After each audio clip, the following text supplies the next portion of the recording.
So I expected to get onto something new with this video, start working out how to actually develop the client architecture using things like LangChain.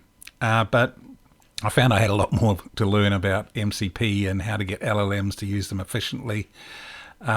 So in this video, I have a look at some of the things that I discovered by using the Open-WebUI, using my MCP services, and playing around with the context window, and learning more about how to use these MCP services in an agentic way and reliably.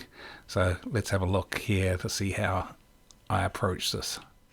So since the last video, I made some changes to my MCP services. This is the original architecture, so basically more a microservice based MCP service architecture, where I made each service a separate, or each tool a part of separate services. So get location was in a MCP GPS service, time related services I put in an MCP time service, and so on. So I changed that to really just simplify starting things up. So I've gone down to just one actual MCP service running called MCP Scamp, and it now runs the 7 tools that I spread across different services before. So that makes it a lot easier to run. The other thing I've done is I found that architecting the MCP services as microservices slowed things down and really confused the LLM when it was trying to work out the sequences of services and tools to call. So previously, when I had sort of a microservice based architecture, the timeline that the LLM went through to get to satisfy a query such as get state parks and RV parks within 20 miles of me, first it'd go out and do this tool discovery. So I'd do a call to all the MCP services to see what tools they offered. Once it found out what tools it offered, if I got lucky, it'd go and work out that to find it state parks and RV parks, it needed to find out my location, so it'd go and do a get location call to that tool and return the longitude and latitude into the context window. Then, if it got lucky, it'd work out, hey, I need to find state parks a certain distance from that location, so it'd call the get parks state parks tool, retrieve the longitude and latitude that it needed to run that tool from the context window, and return the state parks that match the query into the context window. Then it'd need to do the same thing, retrieve the longitude and latitude for the get RV parks tool and return the RV parks to the context window, and finally go through a formatting stage where it retrieves all the RV parks and state parks from the context window, and if I got lucky, it actually found them all and formats their output into something meaningful. Now, this wasn't very reliable, especially with smaller LLMs. They weren't very good at sequencing requests. They didn't seem to be very good at formatting the calls to requests when it depends on data that came back from a previous request. So I decided to drop using them as microservices and really just revved up and just had services that did specific tasks. So now when I ask the same query, what it does is it discovers the tools like before, gets all the tools details, put that in the context window of the LLM. Then the LLM will say, hey, I need to get state parks at a certain distance away from me, and just calls the state parks tool that does that for a certain distance. So that no longer needs location anymore. It just retrieves the location as part of the get state parks by distance request, and returns the state parks to the context windows. Does the same thing for getting RV parks. And the other nice thing is these two things can be done in parallel, so it no longer needs to sequence them. So it can get the RV parks at the same time, puts those into the context window, and then it can just format the output. And I found this was a lot more reliable and was working a lot better with smaller LLMs. Let's have a look at how that works. Let's have a quick cruise through the updated MCP service. So like I said, just one service now called MCP Scamp that has all 7 tools in it. I cleaned this up a little bit too. I added a config.json file for it to pick up things like location of where the GPS JSON file is, and how to connect to the state park and RV park database.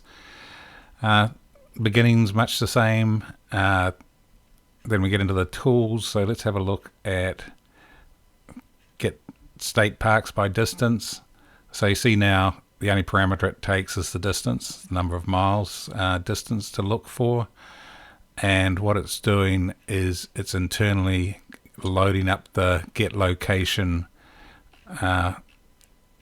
results by calling get location inside that that tool, rather than doing a call first to get location and then calling the state parks tool. So it saves one tool, but again reduces confusion quite a bit for the LLM. It can just do one call to get to call this function. Same thing for the RV parks, and you see there a total of 7 tools are built into this. The other thing to note here is now everything for my Scamp project is in a single repository out on GitHub, MCP Scamp. This is what it looks like now. So the 3 repositories I had before, I can collapse just into this single repository. It also makes it easier to add new tools for my Scamp project rather than working out what service it goes into, or even starting new services. Not a great idea. So I wanted to work out what's the best models and settings to use when using Open-WebUI, as well as the various LLMs. So I started off doing a benchmark for Granite for 3 billion parameter model, and generally the things that I did for each model was to go, so I'm in Open-WebUI, is to go to admin panel under settings. So under connections, I'd set up whatever host I was going to use. So in this case, I'm using the Jetson Nano. So that's my Jet AI instance of Ollama. And when I look for models that are running on there, let's have a look at Granite. So for this model, the things I set up was under advanced parameters, I set function calling to native, so the LLM decides how to do the function calling. Seems to work a lot better than the default mode. The other thing I changed for each of these models is the context window size, which is the numCTX parameter. And for these benchmarks, I started with a size of 2K and worked up, and especially for the Jetson Nano, which is a fairly small memory size, I wanted to find out what size model and context window could fit in the Jetson Nano. Then the final thing I did was select what MCP tools I was going to use. So by default, the Scamp MCP toolset is turned off, so I turned that on. Save and update. Then I'd go over and say new chat. I'm in Granite model, which is what I want to look at. An SSH terminal into the Jet AI. So what I've done is I've just rebooted the Jetson Nano. That's to give the maximum memory availability to Ollama. At the moment, Ollama isn't running any model. We can do a PS.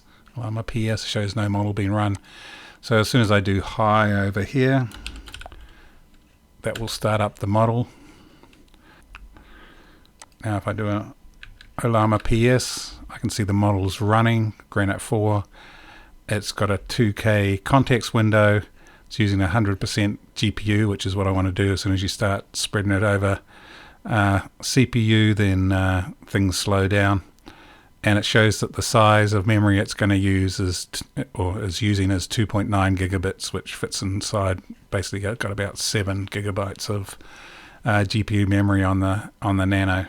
If I go back here, I can use the information button to see what sort of speed it's going. So at the moment, I'm interested in the response token speed. So it's doing about 19 response tokens per second.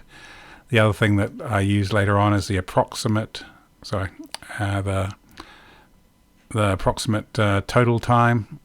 So it shows about 7 seconds for doing the response at the moment. And the other thing that's useful is total tokens used. Because I've got MCP Scamp turned on, it's actually gone out, discovered what tools that are available under that MCP Scamp MCP service, and pulled the tool descriptions in. So it shows there it's used 978 tokens, basically mostly holding the description of how to use the tools that are available. So the first prompt I'm going to test is one that's going to get the find state parks at a certain distance from me tool going first. So this will just run one tool. So there's no sequencing of tools going on, but looks like that works fine.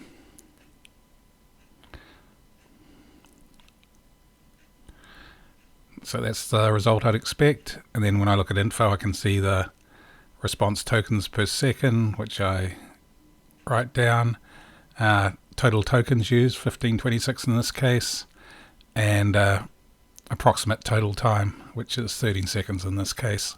So those are the things I'm going to note each time I run this prompt on different language models that's running on different hardware. So for the second test or benchmark I wanted to do on the various models using MCP was to do a two-stage sort of query. So ask something that needs to call one tool and use the results of that in another tool. I found there were problems with some of the models before I was doing this, so I wanted to work out which models work and anything else I need to do to make it all work. So I changed my tooling a little bit, or my MCP Scamp service a little bit. So I added this function here, get location by name, so I can feed it a town or city's name and state, and it returns the longitude and latitude of that location. And to give you an example of how it works, I fired up MCP Inspector here. These are all the tools I have now. I opened up the get location by name. So in this case, I put in this town, Lewisburg, PA. If I run the tool, we see it returns the latitude and longitude of that town.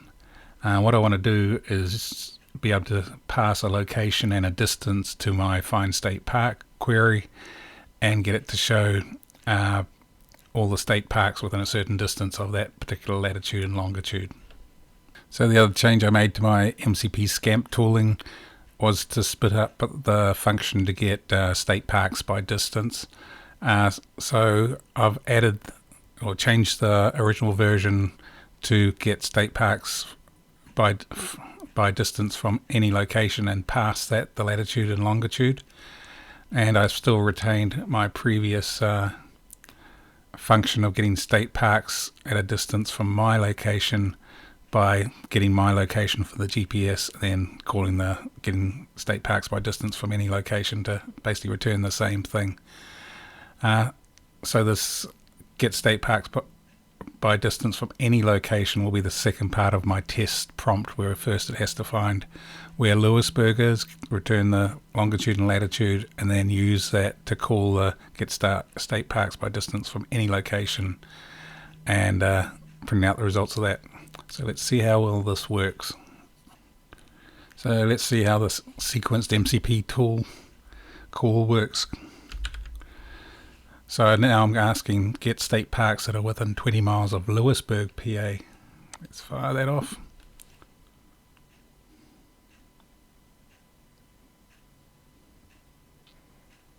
So that's good. It called get location by name, and then it called get state parks by distance from any location. So in this case, this model managed to properly sequence the requests, wait for the response from one before calling the next.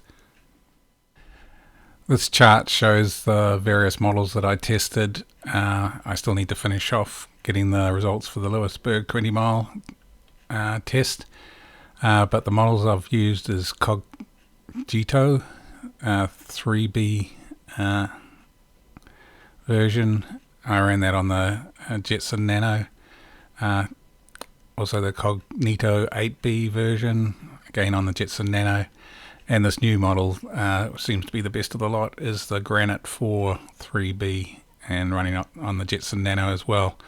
And part of this testing was to find out what size context window each one can support on the Jetson, because it's restricted for memory size, and which ones can actually do the work of doing the processing the various prompts that need the tools to be run either individually or as a sequence of tests.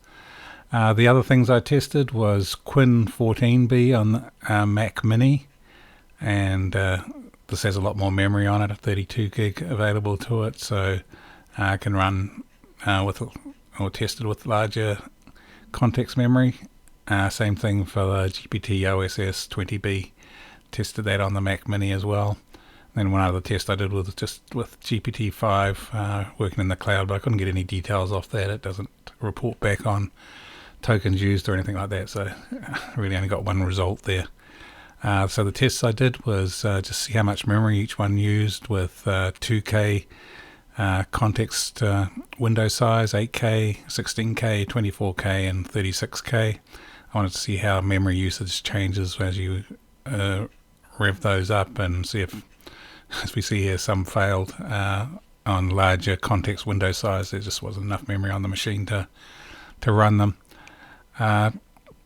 For each of those memory sizes, I wanted to track how many tokens per second they could do, and align that with each of these context sizes. So basically I found once it started not being able to host it all in GPU, the speeds slow down on these. But that gives you a general idea of how fast, how many tokens per second they could do. And then what I just showed, getting the results of the benchmark on the state park within 20 miles of me. So reported on what they did, how many tokens it reported is needed to process that prompt, and how long they took. So this is really where I saw this Cogito 3B fall apart. Even for the state park test, it didn't always work. It seemed to lose its mind quite often, even though I was running under 16K context window. I couldn't reliably expect it to finish correctly or call the right tools or do the right thing, so that one wasn't really working. Cogito 8B seemed to work most of the time, but I was kind of restricted on how much context window I could have. And then this new model here, Granite 4 3B, that comes out of IBM, seems to be really good on small restricted machines like the Jetson Nano. It worked all the time, allowed me to have a decent sized context window. So this will be a good one to run in the Scamp, where I'm just be running the Jetson Nano. Then same sort of tests with the Mac Mini, and this one I could actually run in the Scamp as well. Doesn't need much power and is small enough that I could hide it somewhere in the Scamp where I could use that as a host for Ollama and any larger models that I wanted to use, but I may not need it with this Granite one working so well. So let's just I'll do these tests here and come back to this chart and have a look at the speeds and anything we find out. This gives an example of some of the things that can go wrong with some of the smaller models. So in this example I'm using Cogito 3B, which is a real small model running on the Jetson Nano, and in this case it completely misinterpreted what I was asking for. Thought it just wanted state parks at a certain distance from my current location, used that tool and got things completely wrong. Some of the thinking models seem to do an awful lot of thinking. So for example, running this Quinn 3 14B model on a Mac Mini, it got the answer in the end, but you can see a lot of discussion going on in its thinking section. Got the results, but ended up taking 57 seconds to process. Had a lot of tokens, 1998, and this model didn't run that fast on the Mac Mini anyway, at least on my one, about 11 tokens per second. I thought I might be able to adjust the reasoning effort parameter in Open-WebUI, but it looks like it's already set to low, so this is as fast as the reasoning gets, at least for this model. I just wanted to show the output from the GPT OSS 20B run. It consistently gave the most nicely formatted output from all the models, I guess because of the size, and maybe there's some tuning internally to present the data in the best way possible. So looking at my chart of model characteristics, but this time with the Lewisburg 20-mile test in it. So like I said, there's two tools, sequential calls in this, where it has to get the longitude and latitude of a location first and then use the results of that in the second call to find state parks within 20 miles. So as we saw, Cogito 3B failed. It just did a call to the wrong tool. It wasn't very good at analyzing what tools were available and working out which ones to use. Cogito 8B, it worked mostly, I think between 50 and 75% of the time it worked, but it took a lot of thinking. In most cases, you can see the number of extra tokens that were built up because of all that thinking, and it wasn't reliable. I wouldn't feel confident that I was always going to get the right answer when it has to call multiple tools. And like I said, the Granite 4 3B on the Jetson Nano was the best for me. It worked, I think, every time I tried it. So I tried it quite a few times. So it seemed to work really well for doing these multi-tool calls, at least for two calls anyway. And it was pretty fast as well, 12 seconds to answer that. And then moving over to the Mac with bigger models, the Quinn 314B, it worked. But it was really slow. It did an awful lot of thinking. Like I said, I looked to see whether there was any way to tune the thinking, but it was already on the lowest setting for the amount of thinking it did. So it must be just built into the Quinn 3 model to do a lot of thinking, and then the Mac's probably not fast enough to really show good response times for Quinn 3. So probably won't be using that, especially with GPT OSS 20B. It worked, ran pretty fast. See here, 11 seconds. And then the thing I really liked about it was it produced nicely formatted output, and did the same test for GPT-5. It also gave pretty nicely formatted output.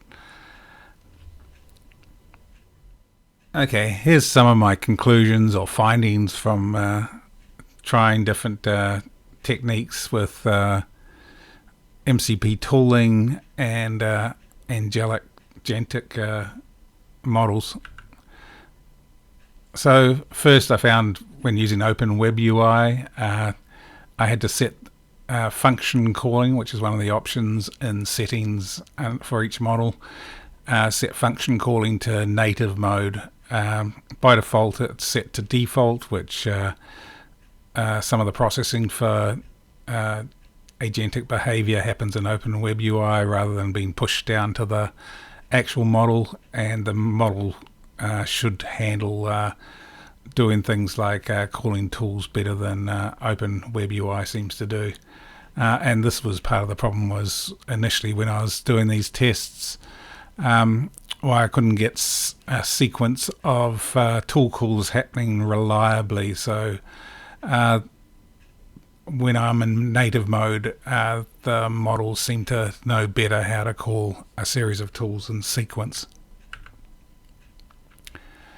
Try and set as large a context window as possible. So again, depending on the hardware, so going from a small device like Jetson Nano, going up to a Mac Mini with 32 gigabytes. You have different options for how big the models are and then how big the context windows are, but whatever model you find works well, then try and use as much of the GPU as possible to have as big a context window as possible, because that's where the models store information about the tools that are available, how to use them, and then any information it's gathered from calling the tools. So if your context window is too small, some of that information starts rolling out. One thing I found was keep checking for new models and new releases of things like Ollama and Open-WebUI. They're changing rapidly, and especially in the area of agentic and MCP tooling, because MCP's only been around less than a year. People are still building capabilities in to support MCP and agentic AIs. The newer models know more about MCP, about tooling and function calling, and have a better handle on doing thinking and reasoning that support MCP. An example of this is the new Granite model from IBM. So when I was starting on this didn't exist.